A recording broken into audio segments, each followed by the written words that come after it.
Hello बच्चों, how are you all. तो चलिए आज हम एक जो टॉपिक है रेजोनेंस, जो केमिस्ट्री में बार बार आता है, उसके बारे में और जानते हैं।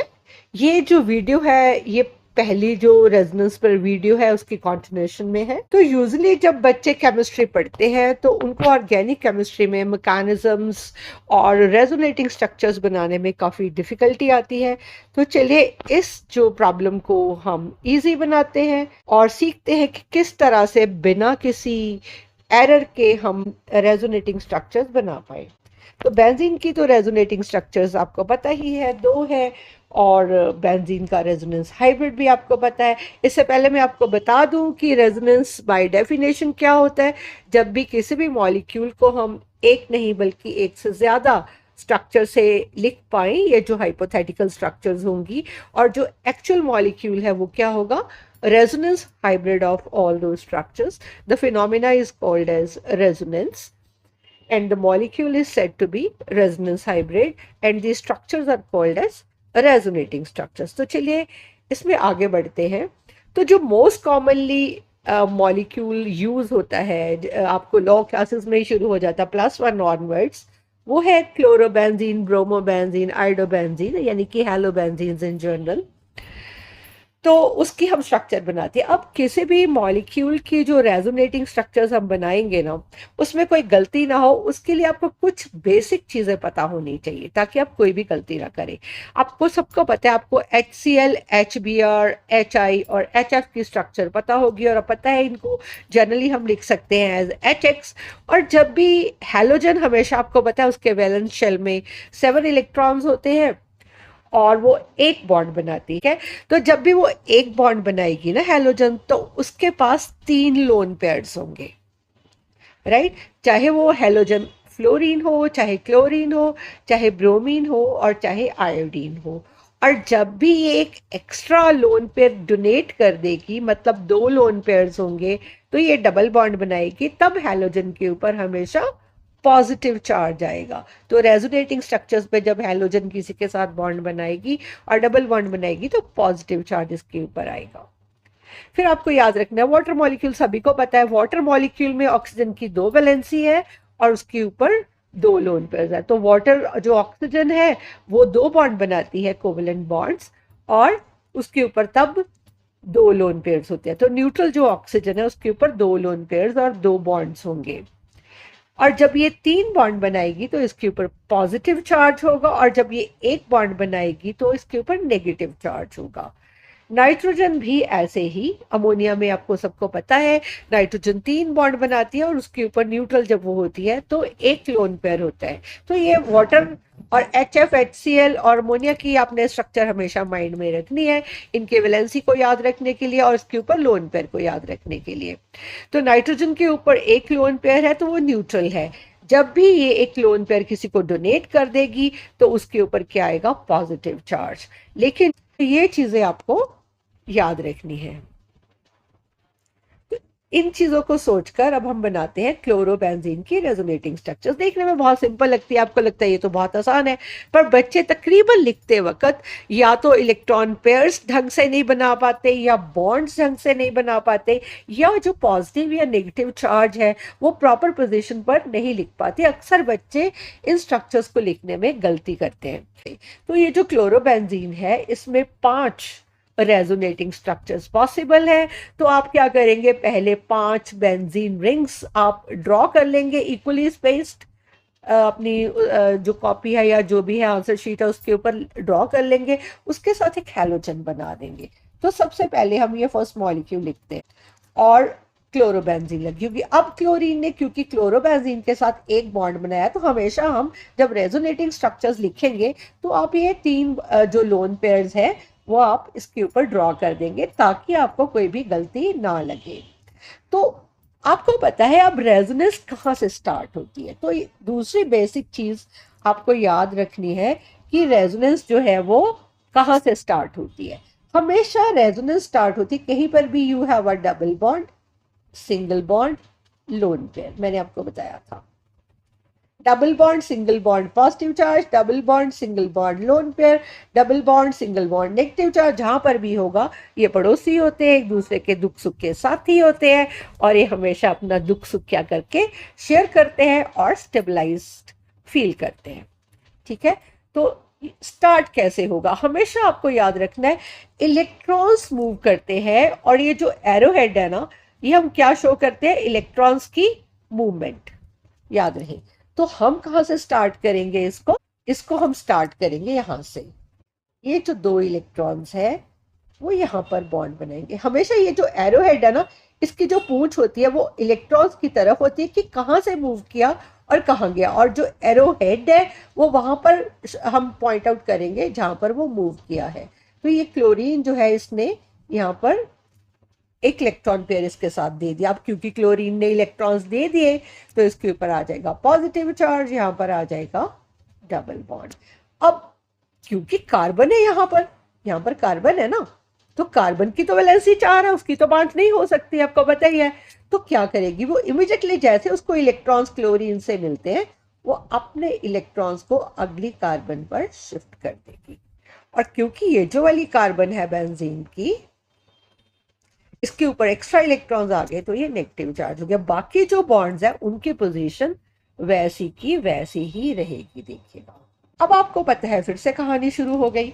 तो सेकंड, अब क्या होगा, अब आप देखोगे फिर से कि यहां पर क्या है, डबल बॉन्ड है, यहां पर क्या है, डबल बॉन्ड है, ये है सिंगल बॉन्ड और यहां पर है नेगेटिव चार्ज। तो double bond single bond negative charge कहीं पे भी होगा, आपको पता है वो शेयरिंग होगी। अब मूवमेंट ऑफ इलेक्ट्रॉन कहां से होगी, जहां पर एक्स्ट्रा इलेक्ट्रॉन्स है। तो इस तरह से आप एरो हेड शो करोगे।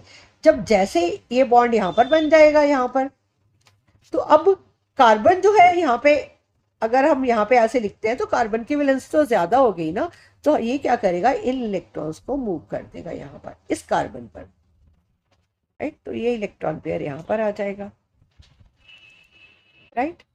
तो इस तरह से हम अगली स्ट्रक्चर भी इस तरह से लिख पाएंगे कि किस तरह से इलेक्ट्रॉन जो है वो अगली कार्बन पर मूव करता है और इस पर। ठीक है, तो अब आप देखेंगे क्या कि ये स्ट्रक्चर बन गई हमारे पास। अब इसमें फिर ये जो इलेक्ट्रॉन है वो यहां पर चले जाएंगे और ये जो इलेक्ट्रॉन पहले वाला बॉन्ड था ये वापस क्लोरीन में आ जाएगा।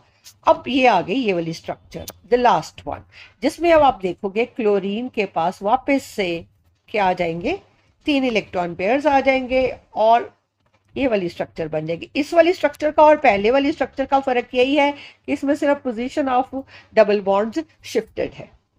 तो जब भी आपने एग्जाम में बनाना है तो पहले से ही आपने क्लोरोबेंजीन लिख के 5 स्ट्रक्चर्स सिमेट्रिकली आपने कॉपी पर बना लेनी है और उसके बीच में एरो हेड बना देने हैं, और जो नॉर्मल बॉन्ड पहली और लास्ट वाली स्ट्रक्चर आपने बना देनी है जिसमें सिर्फ पोजीशन ऑफ डबल बॉन्ड्स का होगा। जो सेंटर वाली 3 स्ट्रक्चर्स होंगी आप देखेंगे उसमें जो नेगेटिव चार्ज है वो ये वाली पोजीशन पर आया है नेक्स्ट कार्बन पर, दैट इज ऑर्थो कार्बन पर, और 5th वाली में भी नेगेटिव चार्ज ऑर्थो कार्बन पर आया है। और जो इन्वर्टेड एल शेप्ड बॉन्ड्स आए हैं इसमें एल शेप्ड बॉन्ड्स आए हैं, और जो सेंटर वाली स्ट्रक्चर है इसमें पैरेलल बॉन्ड्स आए हैं, और जो नेगेटिव चार्ज है वो पैरा पोजीशन पर है। तो आपने इसमें ये भी देखा कि किस तरह से जब chlorine electron pair benzene ring को दे देती है due to its plus R effect, that is electron donating resonance effect, delocalization हुई है ना, तो we will call it as electron donating resonance effect इसको बोलते हैं।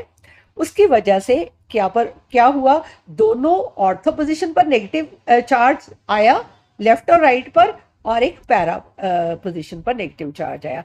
इस तरह से क्लोरीन जो ग्रुप है वैसे तो ये हाई इलेक्ट्रोनेगेटिविटी की वजह से otherwise in general -I effect देता है, लेकिन यहाँ पर आप देखोगे कि ये +R इफेक्ट की वजह से इसमें दोनों पोजीशंस पर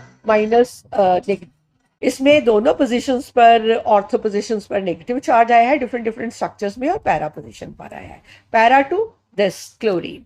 ठीक है, तो ये क्या हो जाएगा, इलेक्ट्रॉन डोनेटिंग रेजोनेंस इफेक्ट करेगा। और इस तरह से क्लोरो ग्रुप जब बेंजीन को लगा होगा तो आगे जब वो रिएक्शन शो करेगी बेंजीन रिंग, आपको सबको पता है कि benzene aromatic electrophilic substitution reaction show करती है और वो जो इलेक्ट्रोफाइल है वो ऑर्थो मेटा पैरा किसी भी पोजीशन पर अटैक कर सकता है। तो यहाँ पर आप देखोगे इलेक्ट्रोफाइल क्या होता है, इलेक्ट्रॉन पॉजिटिव, तो वो अटैक करेगा या ऑर्थो पोजीशन पे या पैरा पे। सो सब्स्टिट्यूटेड जो क्लोरो बेंजीन है या ब्रोमो बेंजीन है या आइडो बेंजीन है, उसमें अगर हमने फर्दर इलेक्ट्रोफाइल अटैक करना है तो वो क्या हो जाएगा, ऑर्थोपैरा। तो ये क्या हो जाएगा, ऑर्थोपैरा डायरेक्टिंग होगा।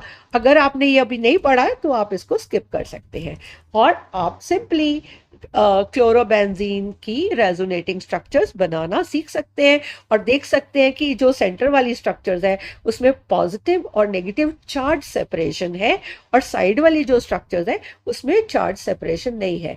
तो ये भी एक रेजोनेंस का रूल है कि जब भी मॉलिक्यूल में चार्ज सेपरेशन होती है ऐसी स्ट्रक्चर बनती तो है पर वो न्यूट्रल स्ट्रक्चर से कम स्टेबल होगी। और आपने देखा होगा दूसरी चीज क्या है रेजोनेंस में, कि हमेशा हमने पाई बॉन्ड को मूव करना है। जो फ्री इलेक्ट्रॉन्स है, जो लूजली हेल्ड इलेक्ट्रॉन्स हैं, उनको हमने मूव करना है, सिग्मा बॉन्ड को मूव नहीं करना है। और total number of electrons same रहने चाहिए और जो वैलेंसी है वो भी उसकी सेटिस्फाइड होनी चाहिए हर एक एटम की, ठीक है। और कम या ज्यादा है तो अकॉर्डिंगली पॉजिटिव या नेगेटिव चार्ज उसके ऊपर आएगा। सो आई होप यही वाली स्ट्रक्चर्स ब्रोमोबेंजीन के साथ बनेगी, फ्लोरोबेंजीन के साथ बनेगी और आइडोबेंजीन के साथ बनेगी। So I hope this part of resonating structures is clear to you. अब अगला करते हैं जो बहुत कॉमनली आपको आता है, दैट इज फिनोल। अब फिनोल का आपको फॉर्मूला पता ही है, पहली वाली स्ट्रक्चर, ये स्ट्रक्चर फिनोल की है। अब आपने फिर इसमें याद रख लेना है कि ऑक्सीजन की वाटर में वैलेंसी क्या थी, 2 थी ना, और जब 2 थी तो उसके ऊपर 2 लोन पेयर थे। तो आपने याद रखना है यहाँ पर 2 लोन पेयर्स बना देने, फिर आपको कभी भी कहीं पे भी गलती नहीं लगेगी और ऑर्गेनिक केमिस्ट्री सीखनी आपको चुटकियों का काम हो जाएगा और आप कभी भी भूलेंगे नहीं। क्रैमिंग से ऑर्गेनिक केमिस्ट्री याद नहीं होती है, बेसिक्स फंडामेंटल्स को अच्छी तरह से समझने से क्लियर होती है और आप कभी भी नहीं इसको भूलेंगे एक बार आपको कॉन्सेप्ट क्लियर हो गए तो, ठीक है। तो चलिए पहला मॉलिक्यूल लिख लिया। इस तरह से आपको पता है कि जब भी बेंजीन को कोई सब्स्टिट्यूएंट लगा होता है तो यूजुअली 5 रेजोनेटिंग स्ट्रक्चर्स बनाता है। तो आपने फटाफट से क्या करना है, 5 स्ट्रक्चर्स बना लेनी है, खाली बेंजीन रिंग्स बना लेनी है, हेक्सागोनल रिंग्स बना लेनी है और अभी बॉन्ड्स नहीं भरने और उसके साथ OH लगा देना, ठीक है। 5 स्ट्रक्चर इक्वली स्पेस अपनी कॉपी पे बना दी, रह गए फिर अब इसमें बॉन्ड्स लगाने। तो पहली स्ट्रक्चर भी आपने ऐसे ही बना लेनी है। लास्ट स्ट्रक्चर में क्या करोगे, आप डबल बॉन्ड्स को शिफ्ट करोगे, ठीक है। उसमें यही फर्क है कि डबल बॉन्ड्स जो शिफ्टेड नहीं, इसमें लोन पेयर नहीं बने लास्ट स्ट्रक्चर में, वो आप ड्रॉ कर लेना यहाँ पे। तो आपने देखा कि फिनोल की जो पहली स्ट्रक्चर आपने बनाई, और फिर से क्लोरोबेंजीन तो आपके दिमाग में है ही, है ना। तो क्या होगा, कहानी कहां से शुरू होगी, यहाँ पर क्या है, डबल बॉन्ड,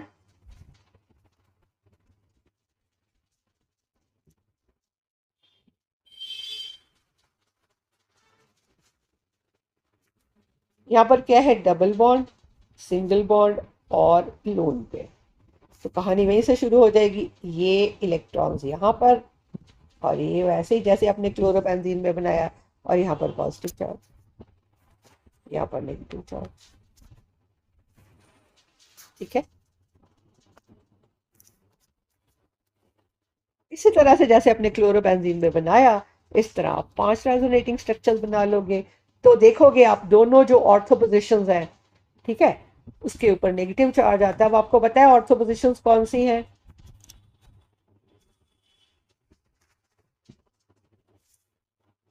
ये वाली ऑर्थो पोजिशन है, ये वाली ऑर्थो पोजिशन है, ये वाली पोजिशन पैरा है। ये OH के कंपैरेटिवली ये दोनों पोजिशंस जो है वो ऑर्थो है और ये पैरा है, राइट।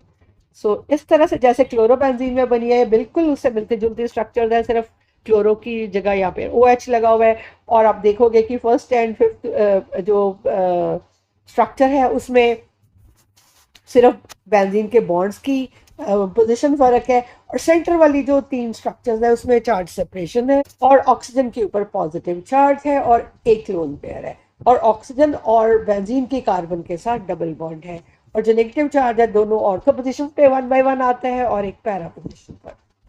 ठीक है, तो आप देखोगे जो फर्स्ट एंड फिफ्थ पोजीशन है वो न्यूट्रल है, और जो सेकंड, थर्ड और फोर्थ पोजीशन है उसमें चार्ज न्यूट्रल तो वो भी है लेकिन उसमें चार्ज सेपरेशन है। और ऐसी स्ट्रक्चर जिसमें चार्ज सेपरेशन हो, और वो भी क्योंकि positive charge more electronegative oxygen पर है, तो ये क्या होंगी, लेस स्टेबल होंगी। तो इस तरह से जो OH ग्रुप जब बेंजीन रिंग को लगा होता है तो electron donating resonance effect show करता है, और इलेक्ट्रॉन्स को वो कहाँ पर करता है, डीलोकेलाइज दोनों ऑर्थो पर और पैरा पोजीशन पर। इसी तरह से जो OH ग्रुप है वो क्या हो जाएगा, ऑर्थो एंड पैरा डायरेक्टिंग। अगर आप रिएक्शंस ऑफ जो फिनोल्स पढ़ोगे तो आप देखोगे, जब भी आप फिनोल्स के रिएक्शंस पढ़ते हैं तो आप देखोगे कि जो फिनोल है वो ऑर्थो और पैरा पे मोस्टली प्रोडक्ट बनाती है। लिटिल वेरिएशंस में be there here and there. Now you know that phenol has mild acidic nature, तो जब फिनोल H आयंस दे देती है with water to form hydronium ion, तो ये फिनॉक्साइड और फिनेटाइन बना देती है। ठीक है, जब फिनॉक्साइड या फिनेटाइन में अब क्या होगा, एक एक्स्ट्रा पेयर ऑफ इलेक्ट्रॉन्स आ गया है ना, एक एक्स्ट्रा पेयर ऑफ इलेक्ट्रॉन्स आ गया है, जिसकी वजह से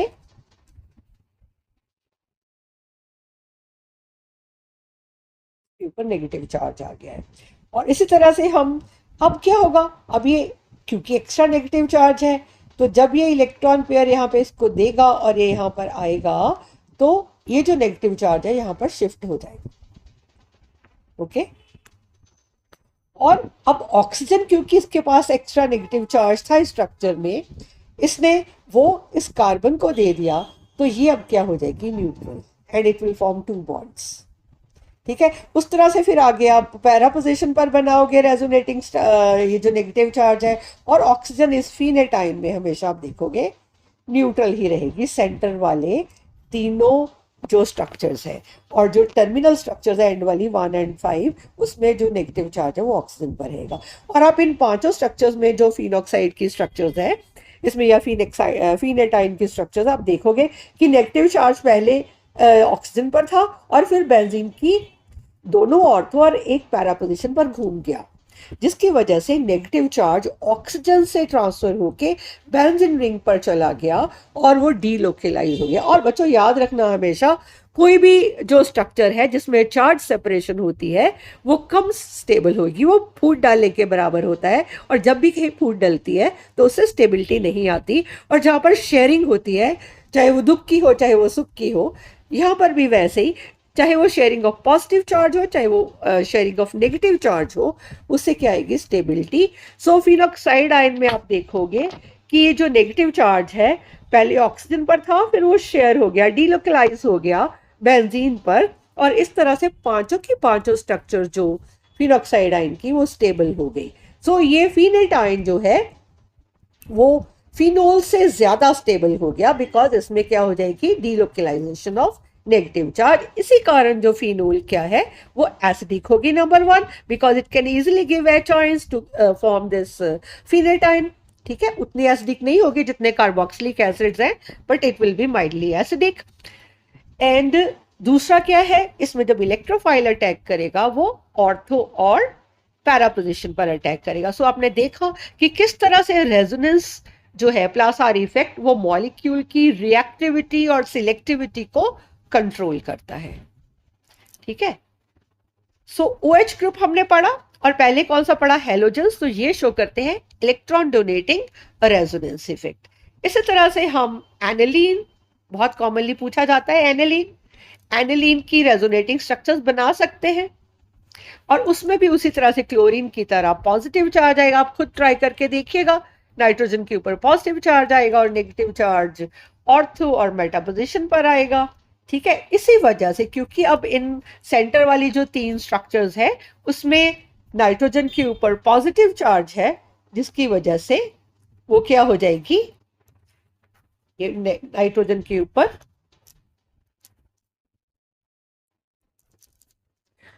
और हम प्रिडिक्ट कर सकते हैं ये किस तरह के रिएक्शन शो करेगा।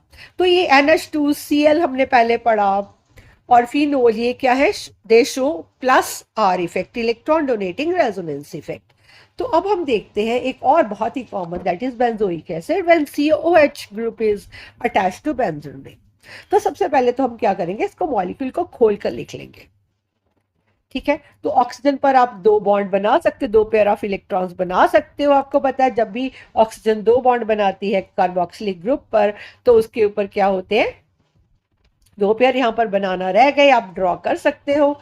ठीक है, अब यहां पर कहानी ना गड़बड़ है, यहां पर पहले से कहानी क्या है, उल्ट है। आप देखोगे यहां पर कहानी उल्टे शुरू होती है, यहां पर इलेक्ट्रॉन मूवमेंट्स यहां से स्टार्ट होती है और ये बॉन्ड यहां चला जाता है, उल्टा है। तो बेंजीन पर यहां पर क्या आ जाता है, पॉजिटिव चार्ज। ठीक है, और यहां पर बन जाता है डबल बॉन्ड, और जो नेगेटिव चार्ज है वो यहां पर आ जाता है। तो ये कार्बोक्सिलिक एसिड की कहानी है। अब देखोगे इसमें क्या हो जाएगा, इलेक्ट्रॉन मूवमेंट स्टार्ट हुई है बेंजीन रिंग से, और पॉजिटिव चार्ज कौन सी पोजीशन पर आ गया, ऑर्थो पर, और यहाँ पर पैरा पर, और यहाँ पर फिर ऑर्थो पर। और आप देखोगे हर बार जो कार्बोक्सिलिक की एक ऑक्सीजन है ना, वो नेगेटिवली चार्ज्ड है। और भी इसकी रेजोनेटिंग स्ट्रक्चर्स बन सकती हैं कार्बोक्सिलेट कार्बन पर आप फिलहाल इतनी याद रखिएगा। और एंड वाली स्ट्रक्चर जो है उसमें फिर से ये जो डबल बॉन्ड है वो वापस उस पोजीशन पर आ गया है, और अब कार्बोक्सिलिक ग्रुप जो है वो न्यूट्रल हो गया है। तो आप देखोगे जहां पर एनिलीन और OH ग्रुप और हेलोजन्स दे वर डोनेटिंग इलेक्ट्रॉन्स, तो ये जो COOH ग्रुप है ना, ये इलेक्ट्रॉन विड्रॉइंग ग्रुप है, तो it will show -R effect, right. और ये जो उसमें नेगेटिव चार्ज आया था ऑर्थो और पैरा पोजीशन पर, यहाँ पर कौन सा चार्ज आया है, पॉजिटिव चार्ज। तो नेचुरली अब ये जब COH किसी ग्रुप को लगा हुआ होगा तो वो ऑर्थो और पैरा पर इलेक्ट्रोफाइल अटैक नहीं कर पाएगा। Why, because electrophile is positively charge and it is looking for some electron rich site. अब यहां पर तो ऑर्थो और पैरा पे पॉजिटिव चार्ज है, अनलाइक क्लोरोबेंजीन, अनलाइक फिनोल। तो ये जो है एरोमेटिक इलेक्ट्रोफिलिक सब्स्टिट्यूशन ऑर्थो और पैरा पे नहीं शो करेगा। वैसे तो करेगा, बहुत कम करेगा, क्योंकि ये -R के कारण इलेक्ट्रॉन इसके ऊपर ज्यादा है नहीं, है ना। और अगर करनी भी पड़ी तो बड़ी मुश्किल से ये मेटा पोजीशन पर ही करेगा, वहां पर पॉजिटिव चार्ज नहीं है। सो ये क्या हो जाएगा, मेटा डीएक्टिवेटिंग ग्रुप हो जाएगा और मेटा डायरेक्टिंग ग्रुप हो जाएगा, राइट। जो आप बेंजीन और जो किसी ग्रुप की सब्स्टिट्यूशन का इफेक्ट पढ़ोगे। इसी तरह से अब आप देखोगे नाइट्रो ग्रुप भी COOH ग्रुप की तरह इलेक्ट्रॉन विड्रॉइंग है। अब इसमें नाइट्रोबेंजीन में नाइट्रो ग्रुप को हम खोल कर लिख लेते हैं। इसमें नाइट्रोजन 4 बॉन्ड बना रही है, और आपको पता है ये जो लोन पे नाइट्रोजन के ऊपर है, यहाँ पर उसने यहाँ पे डोनेट कर दिया है इलेक्ट्रॉन पेयर, और उसने क्या बना दिया है, डेटिव बॉन्ड। ठीक है, तो उसको हम नहीं छेड़ेंगे सिंपली, राइट। यहां पर भी फिर से कहानी शुरू हो जाएगी, कार्बोक्सिलेट कार्बन की तरह ही आप समझोगे। बॉन्ड मूवमेंट होगी बेंजीन टू नाइट्रोजन और ऑक्सीजन से ये वाली, आपने देखा ये वाला जो बॉन्ड है ये नाइट्रोजन पर मूव कर दिया, और ये ऑक्सीजन के ऊपर कौन सा आ गया, नेगेटिव चार्ज, राइट। इसी तरह से हम क्या बना सकते हैं, इसकी पांचों स्ट्रक्चर्स बना सकते हैं, और आप देखोगे कि इसमें बेंजीन की दोनों ऑर्थो और पैरा पोजीशन पर सेंट्रली जो सिचुएटेड है उनके ऊपर क्या आया है, पॉजिटिव चार्ज। तो ये NO2 भी क्या है, इलेक्ट्रॉन विड्रॉइंग ग्रुप, और ये डीएक्टिवेटिंग है और मेटा डायरेक्टिंग है। तो इस तरह से आप देखोगे किस तरह से जो रेजोनेंस है वो मॉलिक्यूल की रिएक्टिविटी और जो प्रोडक्ट बनेगा उसको कंट्रोल करेगी। उसके बाद जो हायर क्लासेस में बच्चे हैं वो रेजोनेंस इन हेटेरोसाइक्लिक कंपाउंड्स भी देख सकते हैं कि किस तरह से पायरोल में ये रेजोनेंस हुई है। पायरोल 5 रेजोनेटिंग स्ट्रक्चर्स बनाता है, they can have an idea, और उसमें भी चार्ज सेपरेशन होगी। तो आई hope this is very helpful to you in understanding how to draw resonating structures. और अगर आपको कोई doubts है तो आप पूछ सकते हो और मैसेज कर सकते हो, और कुछ और जानना चाहते हैं तो वो भी आप मैसेज कर सकते हो। और अगर आपको ये पसंद आया है तो आप इसको लाइक कर सकते हो, अपने पॉजिटिव कमेंट्स लिख सकते हो, या जो भी आप आगे कुछ और सीखना चाहते हैं या कुछ और क्लैरिटी लेना चाहते हैं तो आप कनेक्ट कर सकते हो। So thank you so much for now, and we'll stay connected for more videos on general organic chemistry, chemistry for BSc 1, 2 and 3. And thanks for connecting with me. Bye bye for now. See you in the next video.